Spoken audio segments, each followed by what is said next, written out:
Circuit हो जाएगा। दिमाग वही स्वीकार करने लगा है जो व्हाट्सएप यूनिवर्सिटी कहती है। इसलिए अब आपको किसी न्यूज की जरूरत नहीं है।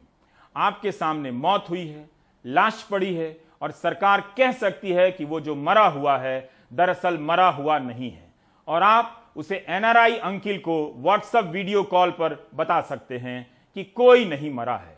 सांसद मनोज झा ने फिर भी कुछ कोशिश की है। कोई भाषण की शक्ल में नहीं है, एक शोक संतप्त गणतंत्र के एक अदना नागरिक समझिए या एक जनप्रतिनिधि समझिए, उसकी ओर से कुछ बातें कही जा रही हैं। और सबसे पहले माफीनामा उन तमाम लोगों को जिनकी मौत को भी हम एक्नॉलेज नहीं कर रहे हैं, जो हम जान ही रहे हैं कि वो मारे गए। तो ये माफीनामा सर सिर्फ मेरा नहीं है। मैं इसलिए ये बात कह रहा हूं कि मई के महीने में मैंने 6 आर्टिकल लिखे। संसद चल नहीं रही थी, कहां अपनी शिकायत ले जाते, किससे कहते। मुझे भाजपा के मित्रों ने, कई साथियों ने कॉल किया, बधाई दी। मैं उनका भी एहतराम करता हूं और कहता हूं कि ये भरोसा इस सदन का है कि हम सबको एक साझा माफीनामा उन लोगों के नाम भेजना चाहिए जिनकी लाशें गंगा में तैर रही थी। किसी ने कह दिया ये, किसी ने कह दिया वो। सर दूसरी चीज, मैंने कल सेक्रेटरी जनरल साहब से ही बात करने की कोशिश की, बाकी जगह भी। किसी 2 सत्र के बीच में सर 50 लोगों की ऑबिचुअरी आज तक कभी नहीं हुई संसदीय इतिहास में। राजीव सातव की उम्र थी जाने की इस दुनिया से। रघुनाथ महापात्रा जब मिलते थे गले लगाते थे, बोलते थे जय जगन्नाथ। अचानक में वो नहीं है। ये पीड़ा व्यक्तिगत है, आंकड़ा मैं नहीं कहना चाहता हूं, मेरा आंकड़ा, तुम्हारा आंकड़ा, अपनी पीड़ा में आंकड़ा ढूंढिए। एक व्यक्ति नहीं है इस देश में, इस सदन में, सदन के बाहर, उस सदन में जो ये कहे कि उसने किसी जानने वाले को ना खोया हो। सर पीड़ा कह सकता हूं। ऑक्सीजन के लिए लोग फोन करते थे, हम अरेंज नहीं कर पाते थे। लोग समझते हैं सांसद है ऑक्सीजन पिछा देगा। 100 फोन में पूरे दिन में शाम को बैठ के देखते थे, सक्सेस रेट 2, सक्सेस रेट 3। हमको कौन सा आंकड़ा कोई बताएगा साहब? हमको नहीं, किसी आंकड़े की बात नहीं करनी है। हमें देखना है कि जो लोग गए वो जिंदा दस्तावेज छोड़ के गए हैं हमारे फेलियर का। मैं आपकी बात नहीं कर रहा हूं साहब। आप कहिएगा 70 साल में कुछ नहीं हुआ, मैं उसमें जाना ही नहीं चाहता। ये कलेक्टिव फेलियर है 47 से लेकर अब तक की सारी सरकारों का। क्या बना दिया हमने? मुझे पता नहीं था कि अस्पताल और ऑक्सीजन का क्या रिश्ता होता है सर। ईमानदारी से कहता हूं, मैं मेडिकल बैकग्राउंड से नहीं आता हूं। सुबह से लोगों को दिखता था ऑक्सीजन ऑक्सीजन, रेमडेसिविर। मैं तो दवाइयों के नाम तक शुरू में सर प्रोनाउंसिएशन चेक किए कि कैसे उच्चारण करूंगा। ये हालत है। और तब हम आंकड़ों की बात कर रहे हैं, तब हम ये बात कर रहे हैं थैंक यू फलाना साहब, चिलाना साहब। सर मैं यहां से निकलता हूं, बहुत बड़ा विज्ञापन लगा हुआ है, मुफ्त वैक्सीन, मुफ्त राशन, मुफ्त इलाज। सर एक मिनट, मैंने किसी नहीं, please I don't want my time. मैं किसी दल की ओर से आज नहीं बोल रहा हूं। मैं दावे के साथ कहता हूं, मैं लाखों लोगों की ओर से बोल रहा हूं जो यहां बोलना चाहते हैं। अब मेरी बात सुनिए, आज शिकायत नहीं कर रहा हूं आपसे। ये वेलफेयर स्टेट है ना। एक साबुन की टिकिया अगर कोई गरीब गांव में खरीद रहा है ना सर, तो अडानी अंबानी के बराबर का करदाता है। आप उसको कह रहे हो मुफ्त वैक्सीन, मुफ्त इलाज, मुफ्त राशन। नहीं साहब, कुछ मुफ्त नहीं है, उसका स्टेट है। इस वेलफेयर स्टेट का कमिटमेंट है।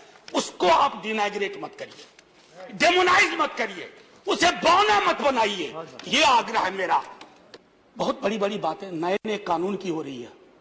राइट टू हेल्थ की बात क्यों नहीं करते हम लोग? राइट टू हेल्थ, स्वास्थ्य का अधिकार, उसमें कोई किंतु परंतु लेकिन परंच नहीं। सीधे तौर पे स्वास्थ्य का अधिकार constitutionally guaranteed. Right to life के साथ लिंक करिए।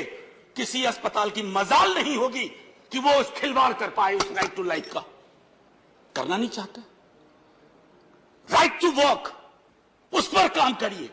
पॉपुलेशन को लेकर के बहुत बातें हो रही हैं साहब। डेमोग्राफी को डेमोग्राफर्स को छोड़ दीजिए, बड़ा संश्लिष्ट विज्ञान है, लेकिन ये हम कर सकते हैं इस सदन और उस सदन में। Right to life, right to work पर लेजिस्लेशन लाइए ताकि कोई आपदा आए। अभी तो हमारे लीडर ऑफ हाउस नहीं है, नए नए बने हैं। उनसे मैं कहता, जब वो रेल मंत्री थे, हॉस्पिटैलिटी सेक्टर के लोगों को निकाल दिया गया। इसी कोरोना काल में मैंने लगातार आवाज उठाई, कोई सुनने वाला नहीं है सर, कोई नहीं सुन रहा। अगर आप सांसद की नहीं सुन रहे हैं तो जो छोटे अदना संविदा वाले नौकरी से निकाले गए उसकी कौन सुनेगा सर। एक और अद्भुत चीज हुई इसी कोरोना के दौरान, माननीय उपसभापति महोदय, जब हाहाकार मचा हुआ था हॉस्पिटल के लिए, आईसीयू बेड्स के लिए, दवाइयों के लिए, यह हाहाकार जब मचा हुआ था, उस दौर में सर कई चीजें हुई, जिसमें से एक जो महत्वपूर्ण चीज मैं जिसका जिक्र करूंगा, उस हाहाकार में सरकारें, मैं सिर्फ केंद्र को नहीं कह रहा हूं, कई राज्य सरकारें भी नदारद थी। वो 1.5 महीना कैसे बिताया है इस मुल्क ने। हमारे सदन के कोई लोग बड़ी मुश्किल से बच के आए हैं, मैं नाम नहीं लूंगा। पूरे देश ने वो वक्त कैसे बिताया है, नाइटमेयर की तरह लगता है सर, डरावना लगता है। एक मेरा स्टूडेंट पढ़ा है, वह 37 साल का, हॉस्पिटल का बेड जब तक मैंने अरेंज किया वो दुनिया छोड़ के जा चुका था। मैं इसलिए बार बार इसको किए इसलिए ये कह रहा हूं कि इसमें व्यक्तिगत पीड़ा को ढूंढिए, तब हम इसका निदान ढूंढ पाएंगे। मेरी नाव तुम्हारी नाव, मेरा काल तुम्हारा काल, ये तो बहुत कुछ हुआ, इस भौकाल से आपको कुछ हासिल नहीं होगा। उस बीच में कहा गया कि सरकारें फेल नहीं की, सिस्टम फेल कर गया। अरे साहब, ये सिस्टम कौन क्या है? बचपन से सुनते थे कि सिस्टम के पीछे व्यक्ति होता है, सिस्टम के पीछे एक संरचना होती है। अगर वो सिस्टम फेल किया है, चाहे दिल्ली में या किसी गांव की गलियों में, तो वहां की सरकारें फेल की। सिस्टम का नाम इसे मत दीजिए, क्योंकि यही वो सिस्टम बनाते हैं। मैंने एक शिकायत नहीं की सर, किसी से नहीं, किससे शिकायत करेंगे? आहत हूं, जगाना चाहता हूं स्वयं को भी, आपको भी, क्योंकि अगर गंगा में तैरती लाशें, सर जिंदगी में डिग्निटी चाहिए, मौत में उससे बड़ी डिग्निटी चाहिए। हमने अनडिग्निफाइड डेथ को विटनेस किया है, और अगर हमने इसको दुरुस्त नहीं किया सर, आने वाली सदियां माफ नहीं करेगी। आप बड़े बड़े इश्तहार छपवाओ, अखबारों के 4 पन्ने रंग दो, फलाना थैंक यू सर, इतिहास को थैंक यू कहने का मौका मिलना चाहिए। धन्यवाद। जय हिंद सर। प्रधानमंत्री मोदी ने अपनी पार्टी के सांसदों से कहा है कि लोगों को सच बताते रहें, वरना झूठ जगह ले लेगा। क्या प्रधानमंत्री इसी सच की बात कर रहे हैं कि ऑक्सीजन की कमी से कोई नहीं मरा? फिर तो प्रधानमंत्री का सच फैल ही जाना चाहिए और जल्दी ही कानून बनाकर सारे झूठ को सच घोषित कर देना चाहिए। सत्य को भी आराम मिल जाएगा। बाकी आप ब्रेक ले लीजिए।